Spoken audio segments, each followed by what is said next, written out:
او دا چنن وینم خوشحالی رنا رنا دا کنا دا خو مور ټول استاد وادا دا خو د هدام فلاحي تنظیم د سروي لاندې نن د مولا پټي کوکاري په سیمه د زیرین بشر دی په ځای کې یو غونډه وشوه چې په کې د علاقې خلکو تنظیم ملګرو په ګڼ شمېر سره ګډون وکړو د غونډې باقاعده آغاز قاری نوابزاده د تلاوت کلام پاک نه وکړو. اعوذ بالله من الشیطان الرجیم بسم الله الرحمن الرحيم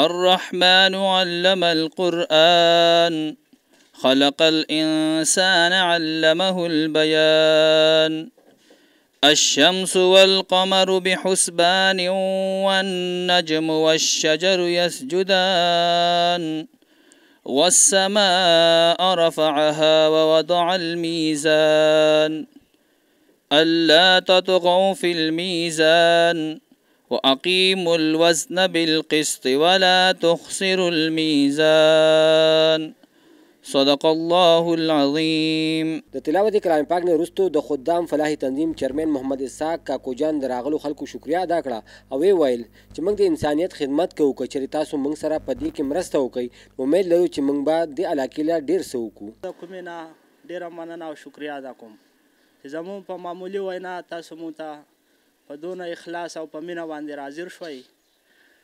رونو خبرې به ډېرې نه کوو، مختصر خبرې دي چې دي ستاسو د مخې دي، ستاسو د نظر د لاندې دي.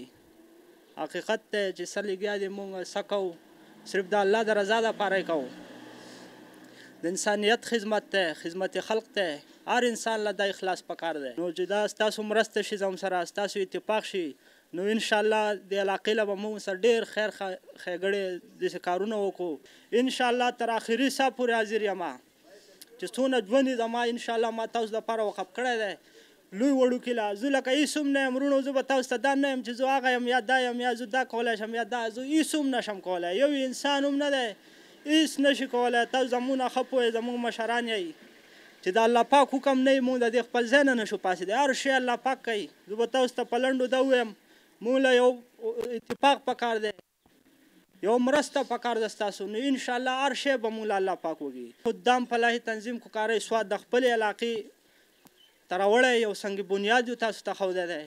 دا په یو کس نه کېږي جی، په یو دوو نه کېږي، په دریو نه کېږي.